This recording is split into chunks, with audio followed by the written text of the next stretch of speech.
Hey guys, Tarke here. I want to give a quick character update on my Poison Tornado Shot character, and also just let you guys know what's up, and I've been thinking about the game a little bit.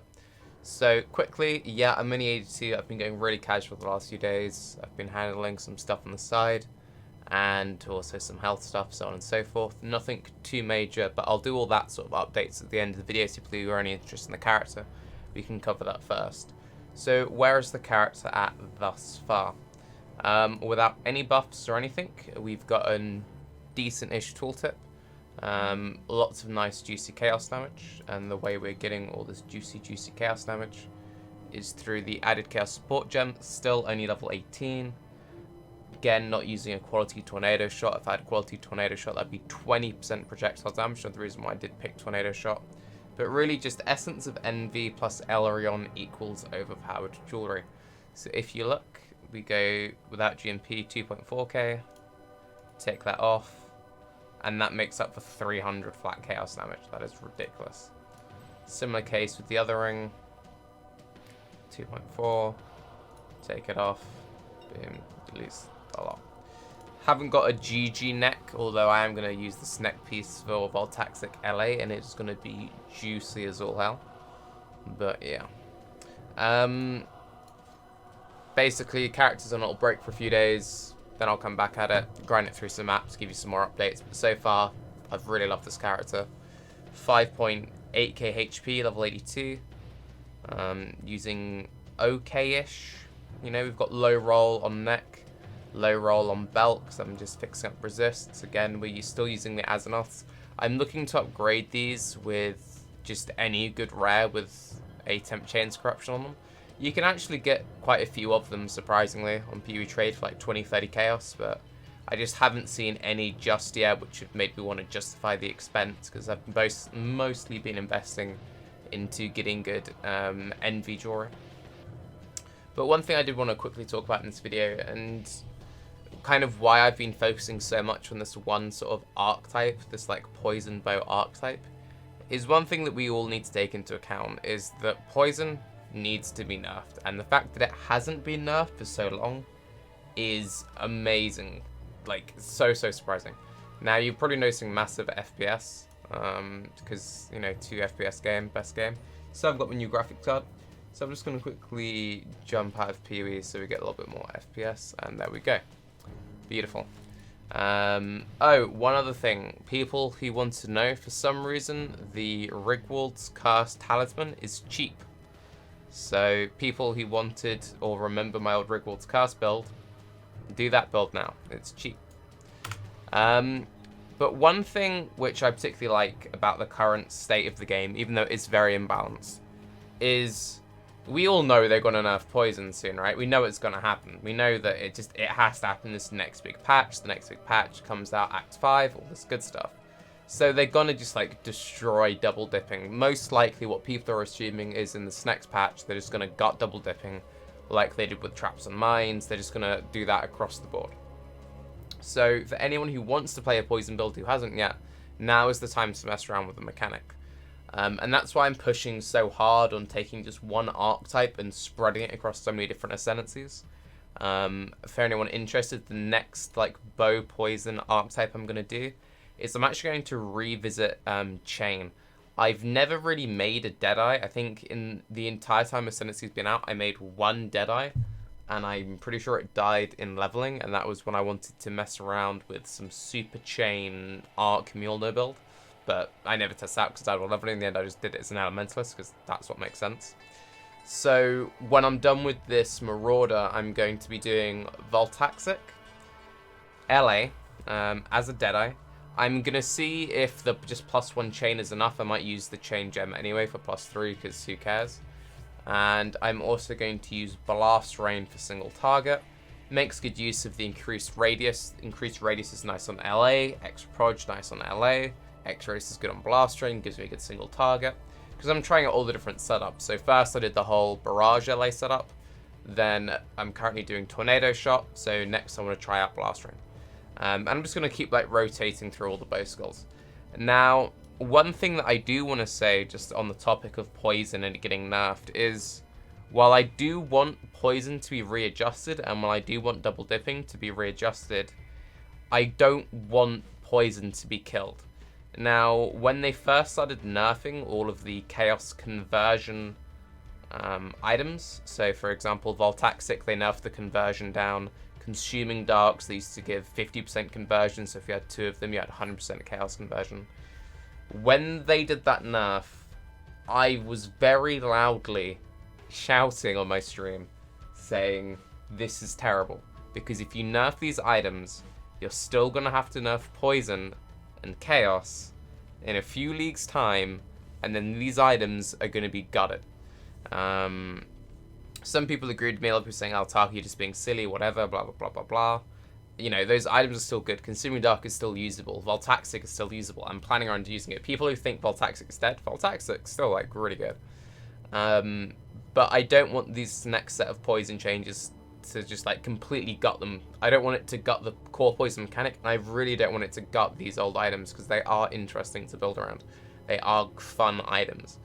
Another thing, and this is something I particularly like about poison builds, is most poison and or chaos build in general encourages somewhat clever build design to some extent, and it encourages using particular skill setups to boost your damage. So what do I mean by that?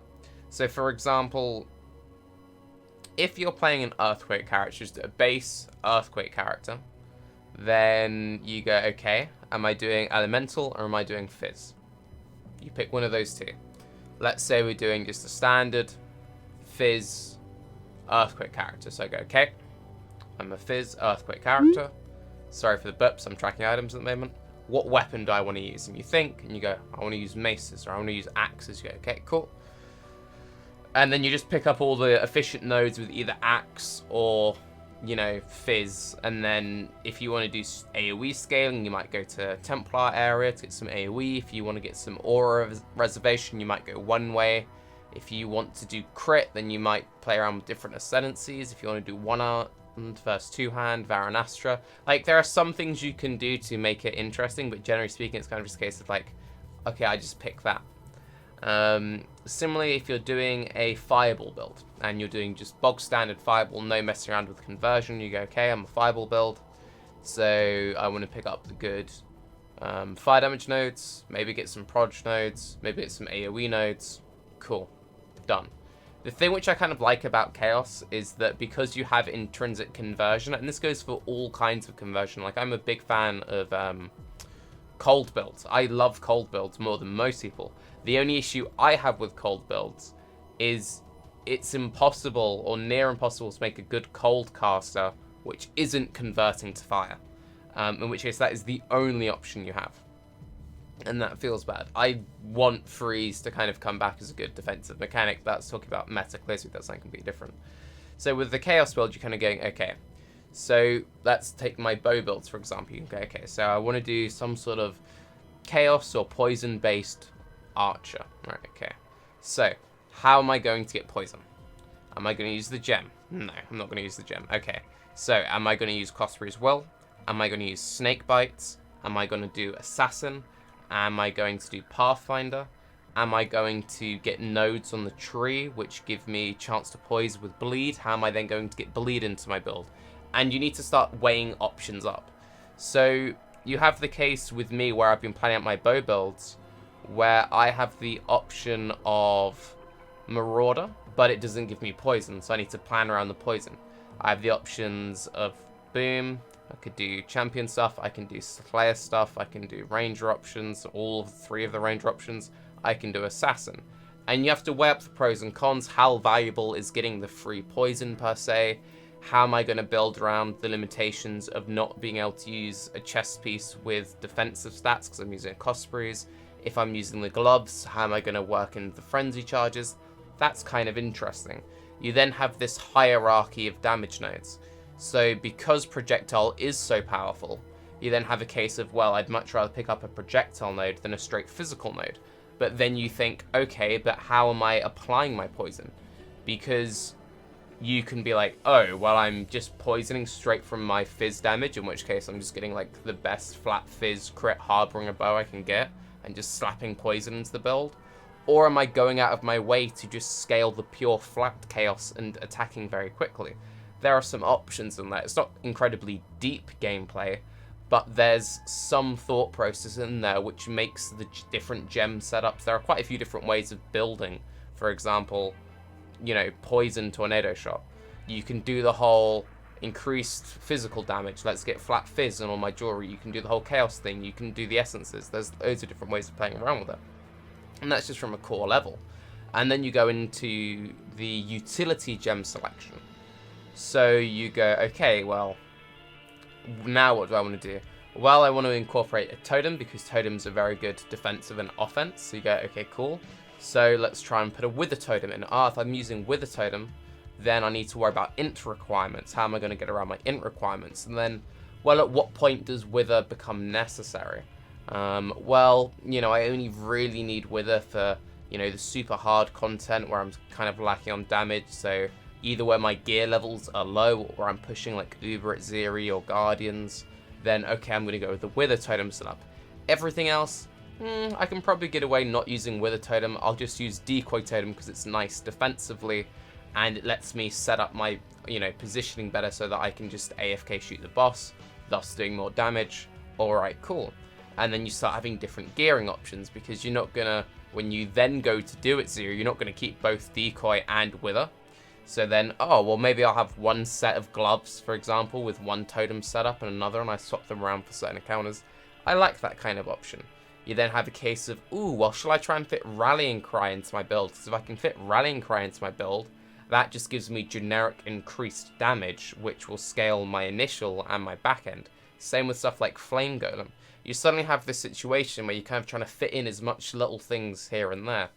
Corsica is actually a very enjoyable skill to use because you have kind of all of this pre-ramp available to you. You can pre-ramp with Wither, you can pre-ramp with Lightning Trap. Val Lightning Trap is really great in anything remotely poison based because it's just massive damage which then scales all your poison. So that aspect of it is interesting, so I do kind of want to see that staying in there rather than just the one button meta, press everything dies. Since I have been playing all of these wonky poison based bow builds, my action bar is full and I'm pressing all of my buttons. I'm not just holding down right click. Well, sorry, I'm not just pressing whirling blades and right click. I have blink arrow, my main skill. Currently I'm only using tornado shots, that's just one. So blink arrow, tornado shot, Val Grace, or haste, but Val Aura, Val Lightning Trap, totem. You then have golem, you then have blood rage. These two you don't need to keep up that much, you can argue, but you're going through all different buttons. Rallying Cry can easily be fitted into this build. Put that in, put this in. I was messing around with Abyssal Cry, I was doing all these different kind of things. Okay, let's look at other sort of kind of meta builds. What do you want to do? These are assuming builds which don't have wonky curse setups. That's something, often these builds use stuff like Frenzy Curse on hit. That's something you're fitting in there. Okay, drop Orb of Storms. Movement skill. Right click. Val skill. Val haste on boss. Orb of Storms on boss to either curse or get my stuff to proc. Move skill, move skill, move skill, move skill. Right click is my kill skill. Another thing I like about these bow builds, and this is kind of going slightly off tangent, is Blink Arrow is one of the best movement skills in the game because it's very powerful, it's near instant, and it has a fucking cooldown. I've played VMS. I played VMS in the flashback 2 week right after Perendus or during Perendus, and I knew VMS was a build. It's something I'd seen people doing, and this is basically what happened. I started that league doing Explosive Arrow. I like Explosive Arrow for a lot of the reasons I've already covered. It's a build where you can fit in ramp. So like you set the charges, you wait for the detonation. During that period you can be doing other things. It explodes, stuff dies, right? Started as that, got up, I was in the top 10 Juggernauts, then I died. Rerolled, so on and so forth, and then I just wanted to do a random push at the end. Because the person I was mapping with decided to kill himself to a Denate Dead box. So I'm like, okay, sod it, I'm just going to push as hard as I can on Elementalist, I swapped my build around. I think I was playing a cultist, I can't even remember. And I ended up playing VMS. And I pushed in less than a day and a half or something. I got to 94, and I was, I think, the 14th or the 15th Elementalist in the 2-week. Now, VMS was a dumb build, but this is how VMS worked. You pressed Whirling Blades, and you never stopped pressing Whirling Blades, and then every now and again you had to use Flame Blast to get your souls up. And you go, well, it's a good thing they nerfed that, right? Well, how many builds just do Whirling Blades or Shield Charge endlessly, infinitely, to the point where your brain just turns off because you're just smashing this movement skill? I like stuff with cooldowns. I like having this setup, and a lot of these poison-based bow builds especially feel so satisfying because there is that setup. It feels kind of like old school ARPG. Say what you will about D3 and D3 being a terrible game, but for a lot of D3 builds, you press more than one button. And that's kind of fun, having multiple buttons. It's nice having an action bar with stuff on it. Yeah. So I went on a little bit of a ramble. Now, my Marauder's going well. I'm going to keep pushing it. I am taking a little short hiatus from Path of X at the moment. I am working on some side stuff. I probably won't get back to serious mapping probably until Monday. This is Saturday for the record. So by Monday I'll be back to mapping, and hopefully I don't randomly kill it. So I'll push it up into high 80s, maybe 90 if I don't get bored of it.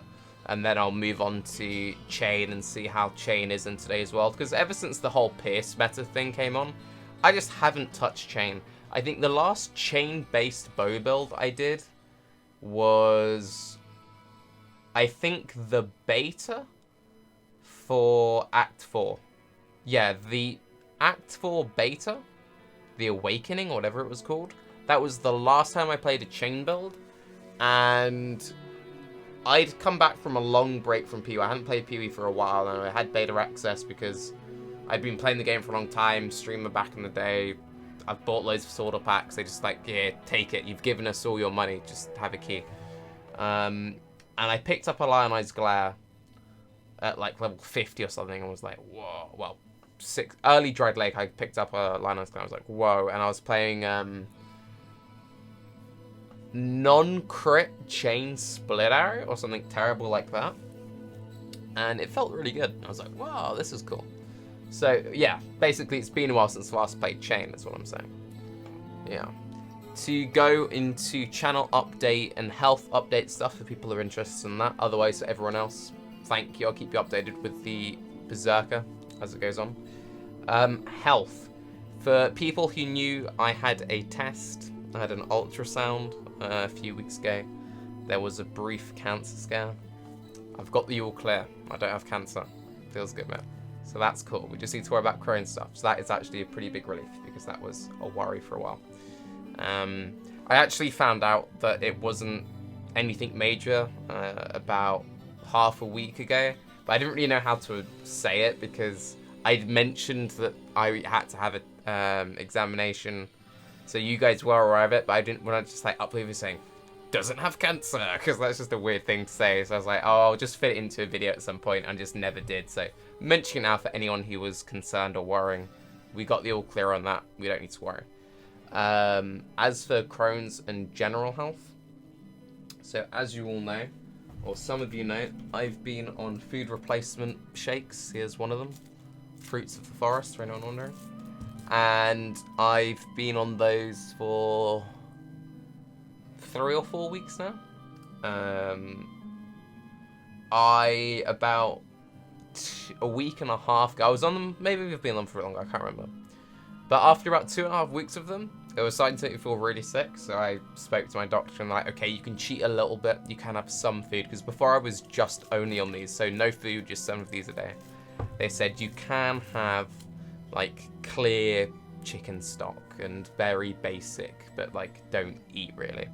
So I've been having a lot of chicken soup. So I'm now currently where I'm at is I'm kind of like making chicken stock every 3 days, which if you don't know is you get a giant pot, You get a chicken, put the chicken in the pot, you boil it, you keep boiling it, then you take all the meat out, so you've just got the bones, and then you boil it, and then you just keep boiling it, and then you get water, which tastes all nice and chicken soupy.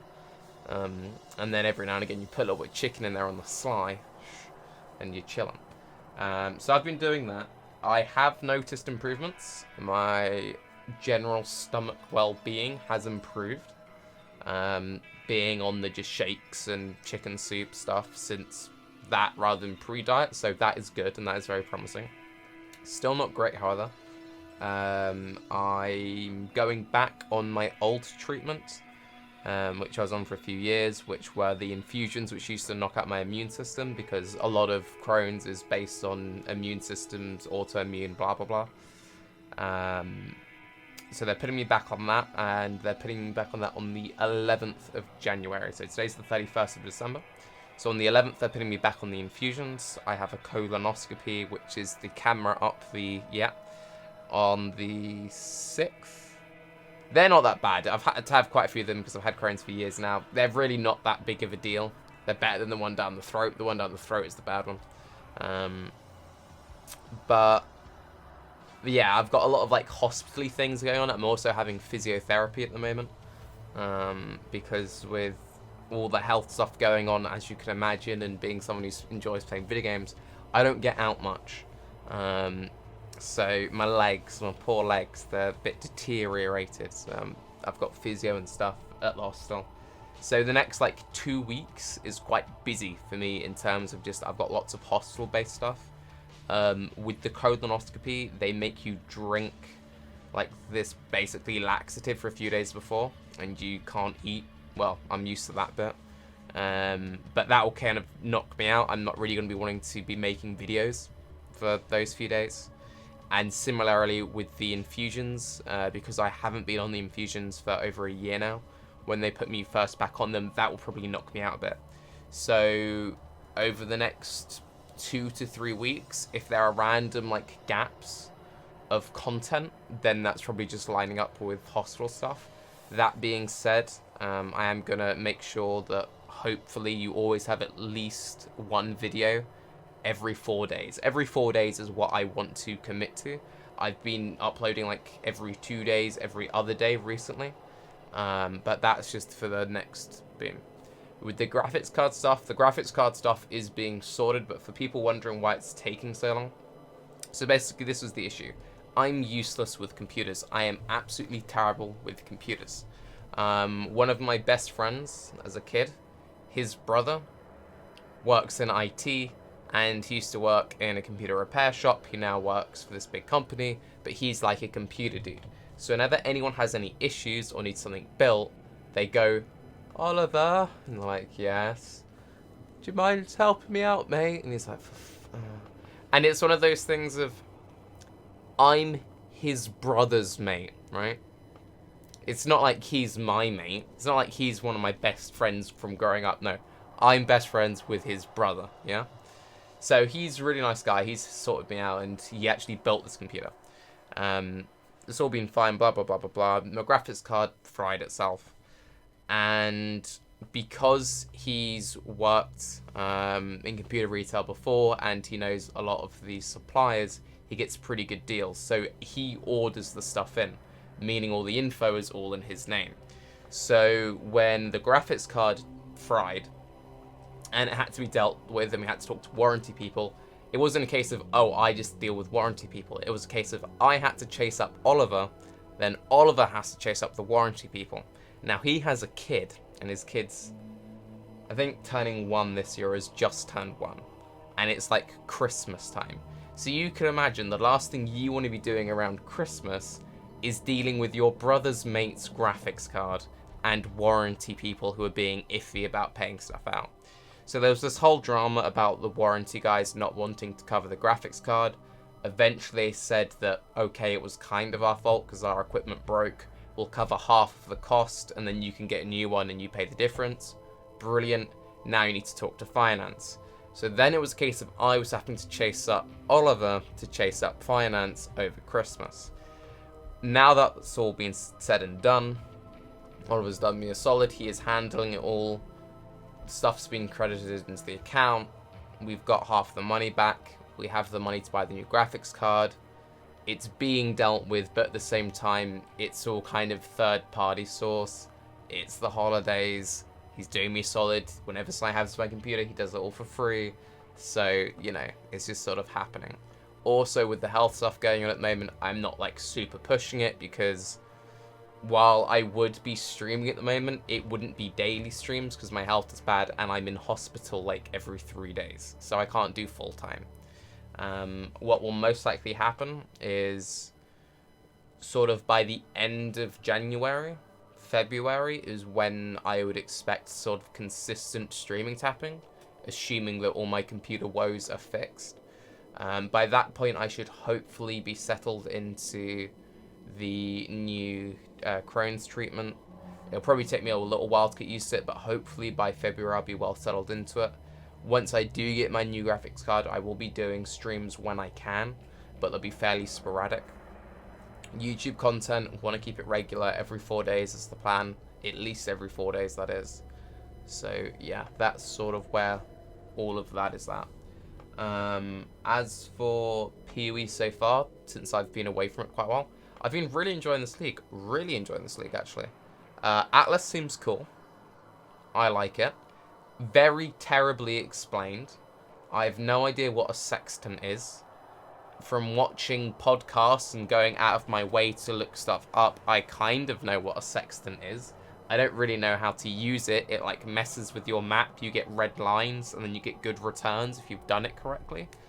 One thing which PoE has consistently done very poorly has been explain anything to new players. And as someone who skipped Essence League, because I stopped playing PoE sort of towards the end of Prophecy, and then I didn't start playing again until this league start. All of that to this, as someone who knows the game pretty well and has been playing for a long time, is very intimidating.